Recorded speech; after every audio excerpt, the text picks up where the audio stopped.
एक छोटे से गांव में, जहां सुबह का सूरज हर दिन समय पर उगता था, जहां खेतों में हवा सरसराती थी, जहां लोग अपने छोटे छोटे दुखों में भी जीने का रास्ता ढूंढ लेते थे। लेकिन उसी गांव के एक कोने में एक ऐसा घर भी था जहां सूरज की रोशनी कभी पूरी तरह पहुंच ही नहीं पाती थी। वो घर टूटा फूटा, दीवारों पर दरारें, छत से टपकता पानी और अंदर एक ऐसा सन्नाटा जो किसी को भी अंदर तक डरा दे। उसी घर में रहते थे दो भाई, करण और अर्जुन। करण बड़ा भाई, उम्र सिर्फ 22 साल, लेकिन आंखों में बचपन नहीं, जिम्मेदारी थी। और अर्जुन सिर्फ 14 साल का, मासूम, भोला, जिसकी पूरी दुनिया सिर्फ एक इंसान में बसती थी, उसका भैया। उनकी जिंदगी मुश्किल थी, लेकिन एक चीज थी जो हर दर्द को हल्का कर देती थी, उनकी मां। वो सिर्फ मां नहीं थी, वो उनका घर थी, उनकी दुनिया थी, उनकी आखिरी उम्मीद थी।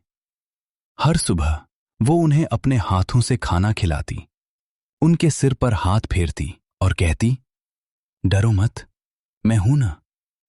और जब वो ये कहती तो सच में लगता जैसे दुनिया की कोई ताकत उन्हें छू भी नहीं सकती। लेकिन किस्मत को शायद ये मंजूर नहीं था। एक रात जब पूरा गांव सो चुका था, आसमान में बादल अचानक घिर आए, हवा तेज हो गई, घर के बाहर पेड़ ऐसे हिलने लगे जैसे कोई अदृश्य ताकत उन्हें झकझोर रही हो। अचानक घर के अंदर रखा दिया अपने आप बुझ गया। अर्जुन डरकर उठ बैठा। भैया, ये क्या हुआ? करण भी जाग गया। उसने इधर उधर देखा। कमरे में अजीब सी ठंडक थी, जैसे कोई दरवाजा खुला हो, लेकिन सब बंद था। तभी अंदर से मां की धीमी सी आवाज आई, करण। दोनों भाई तुरंत भागकर अंदर गए। मां चारपाई पर पड़ी थी, उनका चेहरा पीला पड़ चुका था, सांसें भारी हो रही थीं। अर्जुन रोते हुए बोला, मां, आपको क्या हुआ? मां ने कांपते हाथ से अर्जुन का चेहरा छुआ और फिर करण की तरफ देखा। उसकी आंखों में एक अजीब सी घबराहट थी, जैसे वो कुछ कहना चाहती हो, लेकिन शब्द नहीं निकल रहे थे। करण, उसने धीरे से कहा, अपने भाई का ध्यान रखना। करण के हाथ कांप गए। मां, आप ये क्या कह रही हो? आप ठीक हो जाओगी। लेकिन मां बस हल्का सा मुस्कुराई और फिर अचानक उसकी सांस रुक गई। मां! अर्जुन जोर से चिल्लाया। उसने मां को हिलाया, लेकिन कोई जवाब नहीं। करण वहीं खड़ा रह गया, जैसे उसकी दुनिया अचानक रुक गई हो। उसने मां का हाथ पकड़ा। वो ठंडा हो चुका था। उस रात सिर्फ एक इंसान नहीं मरा, उस घर की रोशनी, उस घर की गर्माहट, उस घर की आत्मा, सब कुछ चला गया। अगले दिन घर में बहुत लोग आए। रोने की आवाजें, फुसफुसाहट, सहानुभूति के शब्द। लेकिन करण और अर्जुन के लिए सब कुछ सुनाई देना बंद हो गया था। वो बस एक कोने में बैठे थे, चुप, बिल्कुल चुप।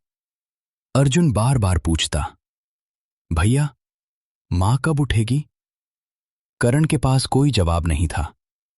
वो बस उसे गले लगाता और खुद चुपचाप रोता रहता। दिन बीतते गए, लेकिन वो घर अब पहले जैसा नहीं रहा। दीवारें वही थीं, दरवाजे वही थे, लेकिन अंदर एक अजीब सा डर बस गया था। रात को कभी कभी ऐसा लगता जैसे कोई चल रहा हो, जैसे कोई फुसफुसा रहा हो। अर्जुन डर कर करण से चिपक जाता। भैया, कोई है यहां? करण उसे शांत करता। कुछ नहीं है, सो जा। लेकिन सच ये था कि करण को भी वही आवाजें सुनाई देती थीं कुछ हफ्तों बाद। उनके पिता एक दिन घर आए, लेकिन इस बार वो अकेले नहीं थे। उनके साथ एक औरत थी, साड़ी पहने, चेहरे पर हल्की मुस्कान, लेकिन आंखें आंखें अजीब थीं, जैसे वो मुस्कुरा नहीं रही थीं। पिता ने कहा, ये अब तुम्हारी मां है। अर्जुन चौंक गया। उसने करण का हाथ पकड़ लिया। करण कुछ नहीं बोला। वो बस उस औरत को देखता रहा, और न जाने क्यों उसके दिल में एक अजीब सा डर बैठ गया। शुरुआत में वो औरत बहुत अच्छी बनी। वो उन्हें खाना देती, उनसे प्यार से बात करती।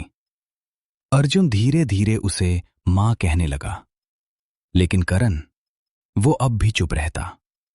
उसे कुछ अजीब लगता था, जैसे सब कुछ बहुत ज्यादा अच्छा हो और वो सच नहीं हो सकता। और फिर एक रात सब कुछ बदल गया। करण की आंख अचानक खुली। उसने देखा, वो औरत कमरे के कोने में बैठी थी। उसकी पीठ उनकी तरफ थी। वो कुछ बड़बड़ा रही थी, धीरे धीरे, अजीब आवाज में, जैसे कोई मंत्र हो। करण का दिल तेज धड़कने लगा। अचानक वो औरत धीरे धीरे मुड़ी। उसकी आंखें पूरी काली थीं। करण जम गया। उसने अर्जुन को कसकर पकड़ लिया, लेकिन अगले ही पल वो औरत फिर सामान्य हो गई, जैसे कुछ हुआ ही नहीं। अगले दिन से सब कुछ बदल गया। उसका व्यवहार, उसकी आवाज, उसकी आंखें, सब कुछ डरावना हो गया। वो चिल्लाती, मारती, गालियां देती, और रात को फिर वही अजीब हरकतें। अर्जुन रोते हुए बोला, भैया, वो इंसान नहीं है। करण ने कुछ नहीं कहा, लेकिन इस बार उसे भी यकीन होने लगा था। और फिर एक दिन वो औरत अचानक मुस्कुराई, लेकिन इस बार उसकी मुस्कान में कुछ ऐसा था जो सीधा दिल में डर पैदा कर दे। उसने कहा, चलो आज तुम्हें नदी दिखाती हूं। अर्जुन खुश हो गया, लेकिन करण चुप रहा, क्योंकि उसे महसूस हो गया था कुछ बहुत बुरा होने वाला है। सुबह का समय था, लेकिन उस दिन की सुबह कुछ अलग थी। आसमान में सूरज। कुछ देर बाद वो नदी के किनारे पहुंच गए। नदी पहली नजर में शांत लग रही थी, लेकिन उसका पानी काला था, गहरा और बहुत ठंडा। उसके ऊपर हल्का हल्का धुंध छाया हुआ था, जैसे नदी खुद कुछ छुपा रही हो। करण ने पानी को ध्यान से देखा। उसे लगा जैसे पानी के अंदर कुछ हिल रहा है, जैसे कोई परछाई धीरे धीरे उनकी तरफ बढ़ रही हो। भैया, देखो ना कितना अच्छा है, अर्जुन बोला, लेकिन करण ने जवाब नहीं दिया। उसकी नजर अब भी पानी पर थी, मुस्कान जो इंसानी नहीं थी। तभी वो औरत उनके पास आई। उसने दोनों के कंधों पर हाथ रखा और धीरे से बोली, डर क्यों रहे हो? करण ने उसकी तरफ देखा, और उसी पल उसका दिल रुक सा गया। उसकी आंखें फिर से बदल रही थीं। धीरे धीरे उनमें काला रंग फैल रहा था। उसकी मुस्कान चौड़ी हो गई, लेकिन वो मुस्कान प्यार की नहीं थी, वो शिकार की मुस्कान। अचानक, बिना किसी चेतावनी के, उसने दोनों को जोर से धक्का दिया। अब देखती हूं कौन बचाता है तुम्हें। आ! दोनों भाई सीधे नदी में जा गिरे। पानी के अंदर सब कुछ ठंडा था और अंधेरा। अर्जुन हाथ पैर मार रहा था। भैया, भैया! उसकी आवाज बुलबुलों में दब रही थी। करण ने तुरंत उसका हाथ पकड़ लिया। मैं हूं, डर मत। लेकिन पानी बहुत तेज था। वो उन्हें नीचे की तरफ खींच रहा था। करण ने ऊपर की तरफ तैरने की कोशिश की, लेकिन तभी उसे महसूस हुआ जैसे किसी ने उसका पैर पकड़ लिया हो। ठंडा, सख्त और जिंदा। कुछ और भी था वहां। करण ने नीचे देखा। पानी के अंदर कुछ था, कोई परछाई, लंबी, टेढ़ी, मानव जैसी, लेकिन पूरी तरह इंसान नहीं। वो चीज उसके पैर को पकड़े हुए थी। अर्जुन चीखा, भैया मुझे बचाओ। करण ने पूरी ताकत लगाई। उसने अर्जुन को ऊपर की तरफ धक्का दिया, लेकिन तभी वो ठंडी परछाई और जोर से उसे नीचे खींचने लगी। अर्जुन की पकड़ ढीली होने लगी। करण की आंखों के सामने अंधेरा छाने लगा। दिल की धड़कन धीमी हो रही थी, आवाजें बंद हो रही थी। बस एक चीज बाकी थी, उनका हाथ, जो अब भी एक दूसरे को पकड़े हुए था।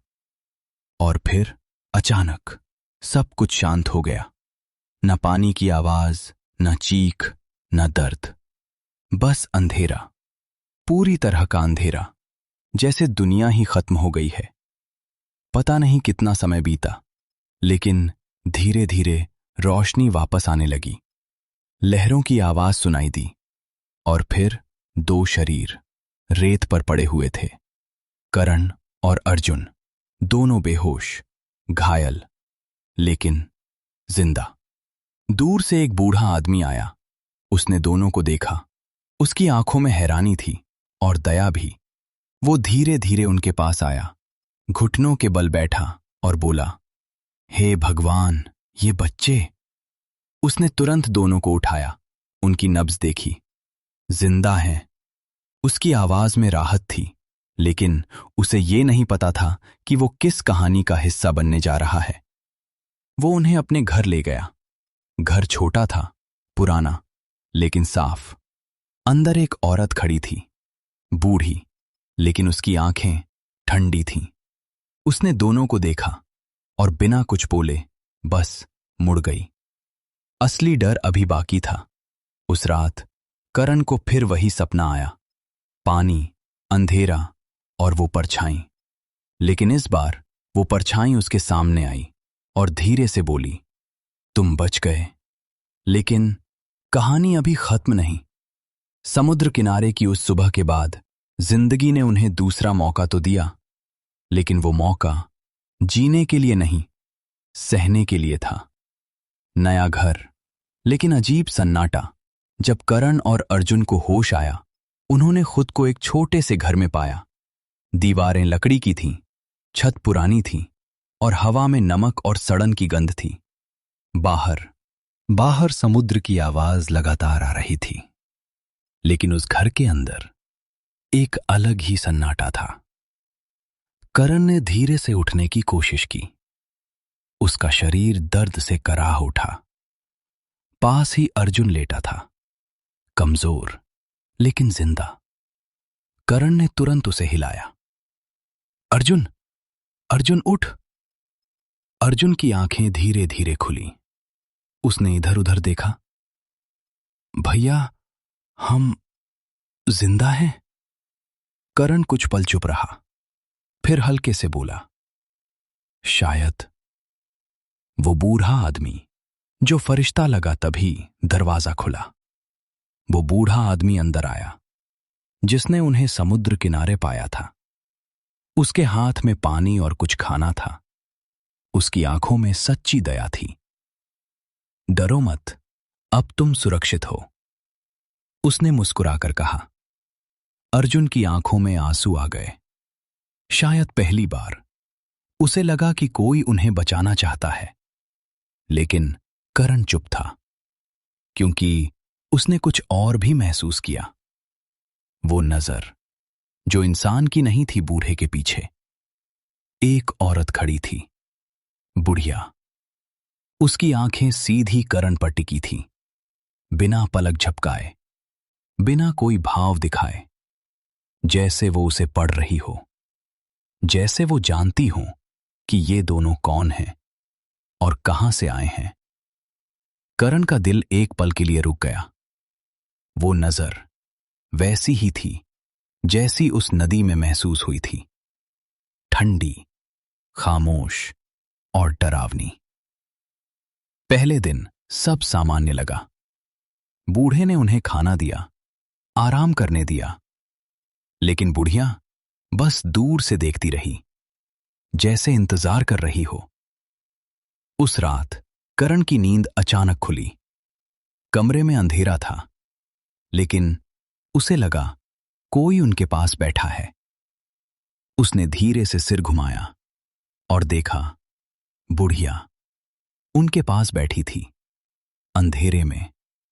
उसका चेहरा आधा दिख रहा था और उसकी आंखें फिर वही, काली, गहरी। वो कुछ नहीं बोली, बस उन्हें देखती रही, जैसे उनका इंतजार कर रही हो। करण हिल भी नहीं पा रहा था, उसका शरीर जैसे जम गया था। अर्जुन उसकी गोद में सो रहा था, बेखबर। करण चिल्लाना चाहता था, लेकिन आवाज नहीं निकली। और फिर अचानक बुढ़िया गायब हो गई, जैसे वो कभी थी ही नहीं। उठो! एक जोरदार आवाज गूंजी। करण और अर्जुन दोनों डर कर उठ गए। बुढ़िया दरवाजे पर खड़ी थी, चेहरे पर गुस्सा।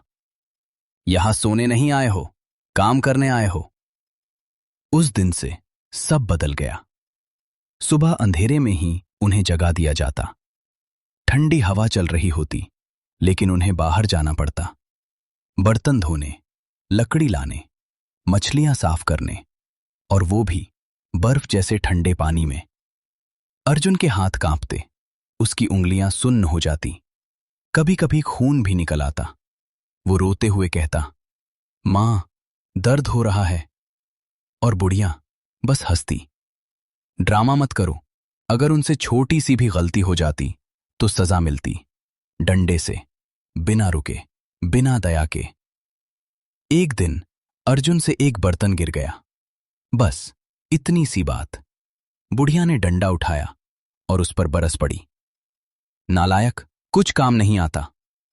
अर्जुन जमीन पर गिर पड़ा, रोता हुआ। करण दौड़ा। उसने अर्जुन को बचाने की कोशिश की, लेकिन उसे भी मारा गया। कई बार उन्हें खाना ही नहीं दिया जाता। रात को जब वो थक कर गिर जाते तो पेट में आग सी जलती। अर्जुन धीरे से कहता, भैया भूख लगी है। करण चुप रहता, क्योंकि उसके पास देने के लिए कुछ नहीं था। एक रात अर्जुन सह नहीं पाया। वो धीरे धीरे उठा, रसोई की तरफ गया। अंधेरा था, बस चूल्हे की हल्की रोशनी। उसने एक सूखी रोटी उठाई। उसके हाथ कांप रहे थे, जैसे वो कोई चोरी कर रहा हो। लेकिन तभी, क्या कर रहा है तू? अर्जुन जम गया। बुढ़िया पीछे खड़ी थी, उसकी आंखें जल रही थीं। चोरी करता है? उसने जोर से थप्पड़ मारा। अर्जुन जमीन पर गिर, उसके होंठ से खून निकलने लगा। करण दौड़ा। उसने अर्जुन को उठाया, गले लगाया। दोनों रोने लगे, जोर जोर से। लेकिन उस घर में उनकी आवाज सुनने वाला कोई नहीं था। उस रात दोनों एक दूसरे से चिपक कर लेटे थे।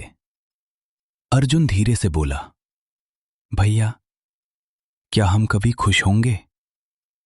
करण चुप रहा।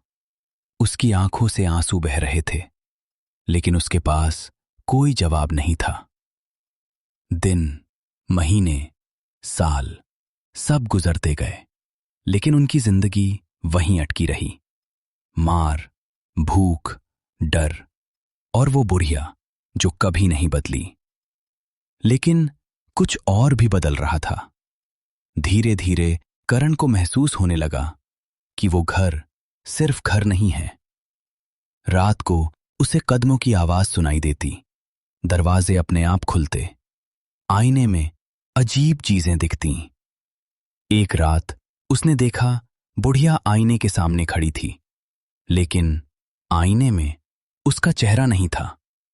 वहां एक काली परछाई थी, लंबी, टेढ़ी और मुस्कुरा रही। अर्जुन कांपते हुए बोला, भैया, वो इंसान नहीं है। करण ने इस बार ना नहीं कहा, क्योंकि उसे भी अब यकीन हो गया था, वो बुढ़िया कुछ और है। 20 साल, पूरा 20 साल, दर्द, भूख, मार, और डर में बीत गए। लेकिन कुछ कहानियां इतनी लंबी पीड़ा के बाद ही अपना असली रूप दिखाती हैं। और अब वो समय आ चुका। उस दिन सुबह कुछ अलग थी। हवा में वो भारीपन नहीं था, समुद्र शांत था और आसमान साफ। अर्जुन अकेला बैठा था, हाथ में जाल लिए पानी की तरफ देख रहा था। उसकी आंखों में थकान थी, लेकिन कहीं गहराई में एक छोटी सी उम्मीद भी थी। उसने जाल फेंका। कुछ देर बाद जाल भारी हो गया। अर्जुन ने उसे खींचा और जैसे ही जाल बाहर आया वो जम गया। उसमें एक नागिन थी, लेकिन वो साधारण नहीं थी। उसका शरीर चमक रहा था, आंखें नीली, और उसके आसपास हल्की रोशनी फैल रही थी। अर्जुन पीछे हट गया। उसका दिल तेज धड़क रहा था। डर मत, एक धीमी लेकिन साफ आवाज आई। अर्जुन की आंखें फैल गईं। तो तुम बोल सकती हो? नागिन ने धीरे से सिर हिलाया। अगर तुम मुझे छोड़ दोगे तो मैं तुम्हें बहुत सारा खजाना दूंगी। अर्जुन कुछ पल चुप रहा। उसने अपनी जिंदगी याद की। 20 साल का दर्द, भूख, मार, अपमान, और फिर धीरे से बोला, मुझे खजाना नहीं चाहिए। नागिन चौंकी। फिर क्या चाहिए तुम्हें? अर्जुन की आंखों में आंसू आ गए। मुझे बस आजादी चाहिए। नागिन कुछ पल उसे देखती रही, फिर उसकी आंखों में एक नरमी आई। तुम अलग हो। अर्जुन ने बिना कुछ सोचे जाल खोल दिया। नागिन धीरे धीरे बाहर निकली और फिर एक तेज रोशनी में गायब हो गई। अगले ही पल अर्जुन के सामने सोने और रत्नों का ढेर था, चमकता हुआ, अविश्वसनीय। लेकिन अर्जुन बस उसे देखता रहा। उसके चेहरे पर खुशी नहीं थी, बस शांति थी। वो दौड़कर करण के पास गया, सब कुछ बताया। करण चुप रहा, फिर धीरे से बोला, अब हम यहां से जा सकते हैं। दोनों ने खजाने की तरफ देखा, फिर उस घर की तरफ जहां उन्होंने 20 साल बिताए थे। अर्जुन बोला, भैया, वो बूढ़ा आदमी। करण की आंखें झुक गईं। उसने हमें बचाया था। दोनों चुप हो गए। खजाना, आजादी, और कुछ देर बाद करण ने कहा, हम नहीं जाएंगे। अर्जुन ने उसकी तरफ देखा और फिर धीरे से मुस्कुरा दिया, हां, हम नहीं जाएंगे। कुछ दिन बाद वो बुढ़िया, जो हमेशा मजबूत दिखती थी, अचानक बीमार पड़ गई। कमजोर, असहाय, चल भी नहीं पा रही थी। और वही दो भाई जिन्हें उसने 20 साल तक सताया, अब उसके पास बैठे थे। अर्जुन उसे अपने हाथों से खाना खिला रहा था। करण उसकी दवा दे रहा था। रात भर जाग रहा था।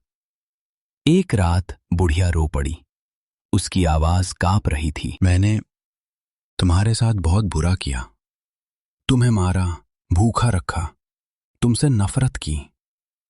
फिर भी तुम मेरी सेवा कर रहे हो। उसकी आंखों से आंसू बह रहे थे। 20 साल का पाप उसकी आंखों में दिख रहा था। फिर उसने धीरे से कहा, क्योंकि मैं इंसान नहीं थी। करण और अर्जुन चौंक गए। मैं एक श्रापित आत्मा थी। सालों पहले मैंने अपने बच्चों के साथ बहुत बुरा किया। उनकी आत्माओं की बद्दुआ ने मुझे इस रूप में बांध दिया। मैं किसी से प्यार नहीं कर सकती थी, बस दर्द देती थी। लेकिन तुम दोनों ने इतना सहकर भी नफरत नहीं की, इंसानियत दिखाई, और वही मेरा श्राप तोड़ गया। उसकी सांसें धीमी होने लगीं, लेकिन इस बार उसके चेहरे पर डर नहीं था, शांति थी, संतोष था। तभी दरवाजा खुला। एक आदमी अंदर आया। वो उनका असली पिता था। वो रोते हुए बोला, बेटो, मुझे माफ कर दो। चलो मेरे साथ, घर चलो। करण और अर्जुन एक दूसरे को देखने लगे। उनकी आंखों में आंसू थे, लेकिन इस बार दर्द के नहीं, समझ के। करण बोला, हमारा घर अब यही है। अर्जुन ने सिर हिलाया, हां, यही हमारे मां बाप हैं। कुछ समय बाद उन्होंने उस पुराने घर को ठीक किया, एक नया घर बनाया, जहां अब डर नहीं था, नफरत नहीं थी, सिर्फ बुढ़िया मर गई। लेकिन इस बार वो राक्षस नहीं थी, वो मां थी, जिसे उसके बच्चों ने मुक्त कर दिया। सीख, इंसानियत सबसे बड़ी ताकत है। माफी सबसे बड़ा चमत्कार है। और सबसे अंधेरा दिल भी प्यार से बदल सकता है। आपको ये कहानी कैसी लगी कमेंट करके ज़रूर बताना। धन्यवाद।